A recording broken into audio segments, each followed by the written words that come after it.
السلام عليكم واهلا بكم. معكم مصطفى حسان. ان شاء الله في الفيديو ده هنكمل سلسلة تصاميم السوشيال ميديا، وان شاء الله الفيديو ده هيكون عبارة عن صورة مصغرة تعملها ازاي.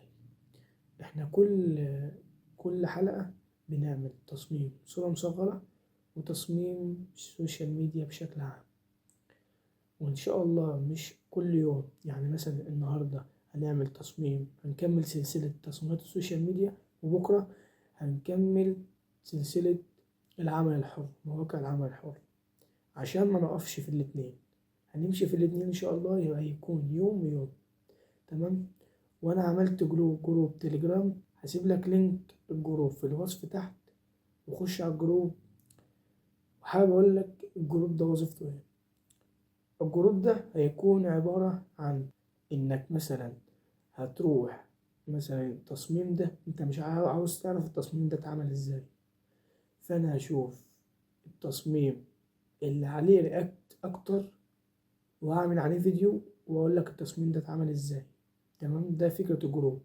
وحاجة تاني، لو انت مثلا هنشارك مع بعض التصاميم وهنقول يعني مثلا اقيم التصاميم ده، يعني انت في غلطات، إيه الغلطات اللي انت وقعت فيها. مثلا انا عملت الصورة مصغرة عنها فيديو، والصورة المصغرة انت تطبق ورايا وتبعتها لي على الجروب، هنشارك مع بعض كل التصاميم. تمام. وإن شاء الله أنا عملت جروب برضو للفيسبوك بنشارك عليه تصميماتنا كلنا، وهسيب لك لينك الجروب تحت في الوصف. خش وانضم الجروب ومش هتندم إن شاء الله، وهيكون الجروب عبارة عن محبة، ونشارك مع بعض التصميم ونشارك بعض في كل حاجة. فعشان مطولش على الفيديو، يلا بينا نكمل سلسلة تصميم السوشيال ميديا، والنهاردة هيكون عن صورة مصغرة لليوتيوب. فما تنساش اللايك والاشتراك، ويلا بينا. ورجعت لكم تاني مع مصطفى، وفي الفيديو ده هنعمل التصميم ده. تمام. تصميم الصورة المصغرة دي هنختار المقاسات بتاعة الصورة المصغرة بتاعة اليوتيوب اللي احنا قلناها قبل كده في فيديو مخصص. أول حاجة هنعملها ايه؟ هنعوز نجيب اللوجو بتاع خمسات. تمام. هنروح رايحين على تشات جي بي تي وهنكتب، أنا اكتب له كده بنفس اللفظ كده، أنا عاوز شعار موقع خمسات، هيجيب لك الشعار ده. هتدوس عليه كده.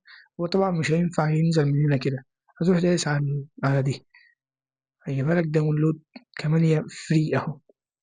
احنا دايسين عليها كده، دخلنا على الموقع نفسه اللي هو بينزل الصورة دي. هي هتحمل معانا بالطريقة دي كده، وهي نزلت اهي.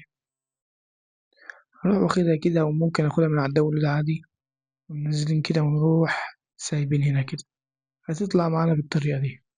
هنروح دايسين ضن، وهننزلها تحت كده شوية ونسيبها هنا كده.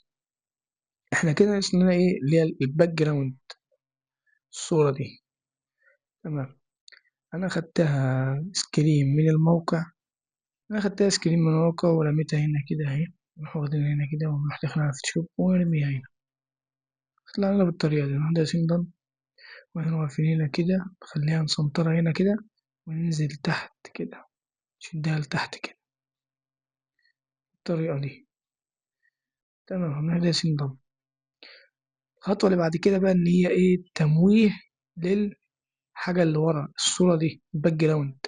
نعملها ازاي؟ بكل بساطة هنقف على اللير كده، وهنروح على فلتر بلور، جازيان بلور دي، دايسين عليها كده، ونطبق الإفكت ده على 18، أو ممكن نقللها شوية، نخليها على بالكمية دي كده زي ما انت ما عاوز بقى، وندوس اوكي.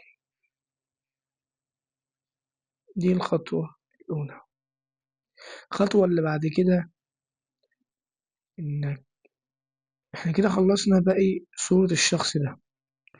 أنا طبعا منزلها هنا كده من على فريبك أو بنترست عادي، نروح واخدينها كده ونروح رمينا هنا كده، نرميها هنا، ونروح دن، نروح سيلكت سبجكت أو سبجكت من هنا.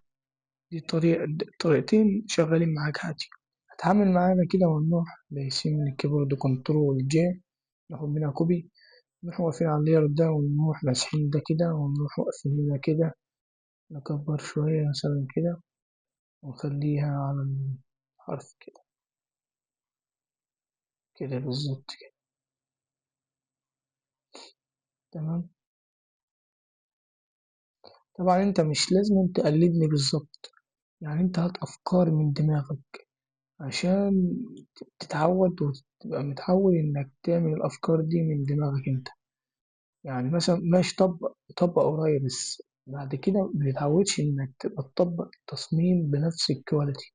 يعني مش لازم تجيب صورة الشخص نفس هو صورة الشخص، اللي ممكن تغير ده، ممكن تغير اللون اللي انا هحطه في بتاع الكلام كده.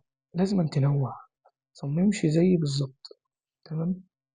تاني حاجة اللي هي ايه، عاوزين نطلع الايد دي على الصورة دي كده زي ده.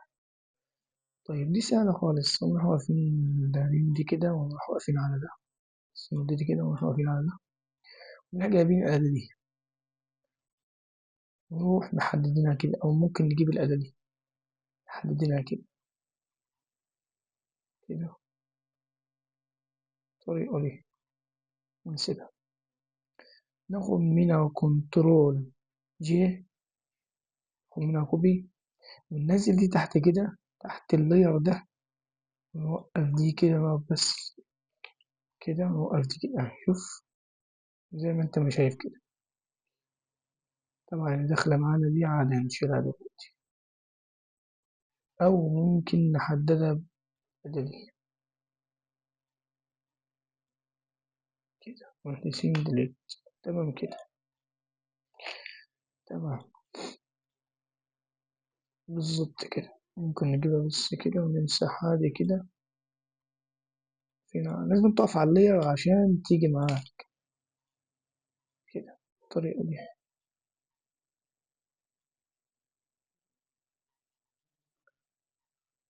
بالظبط كده، مش لازم تخش أوي كده، ممكن تصغر دي كده زي ما تخش زي ما انت عاوز، بس مش أوي، مش لازم تخش أوي يعني. نقرب سنة كده ونروح جايبين الراس، مبينش الحاجات دي، حاجات بسيطة كده. تمام بالظبط كده. وبكده نكون خلصنا الخطوة دي، وهي خطوة جميلة جدا، والتصميم ده حاجة شيء جميل جدا، يعني مفيهاش أي صعوبة أهو. أنا خلصت التصميم مفيهوش أي صعوبة. تمام. طيب الخطوة اللي بعدها إن أنت مثلا إحنا ممكن نصغر دي كده، دي كده مثلا. ماشي. إن أنت تفتح البشرة بتاع الراجل شوية، تخليها فاتحة شوية. نروح واقفين على الآلة دي، الدوج تول، نروح واقفين على الشخص زي ما قلنا ونروح مفتحين وشه كده، مش قوي. ممكن نفتح البدلة شوية من هنا كده. والإيد، لا الإيد لازم أقف على اللير بتاعه، الإيد لازم أقف على اللير أهي كده. زي ما قلت لكم مش لازم تفتحوا البشرة أوي ولا الإيد أوي. نرجع كده سنة كده، أيوة كده كده بس حاجات خفافة كده. تمام. ماشي. الخطوة اللي بعدها هي أداة الكتابة، تعرفوا شوية كده. هي الكتابة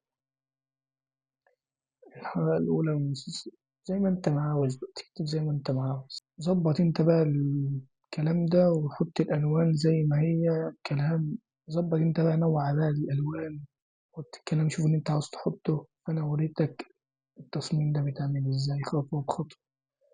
لو عايز نعمل فيديوهات أكتر عن سلسلة تصميمات السوشيال ميديا اكتب تحت في التعليقات، ومتنساش اللايك والاشتراك. وبكده يكون وصلنا لنهاية الفيديو، فما تنساش اللايك والاشتراك عشان يوصلك كل جديد. وزي ما قلت لك هسيب لك اللينكات تحت في الوصف، لينك التليجرام ولينك الفيسبوك. وانا شرحت في المقدمة التليجرام ده هنستخدمه في ايه، يعني التليجرام ده وظيفته ايه، الجروب ده. تمام. فما تنساش اللايك والاشتراك تاني، وسلام.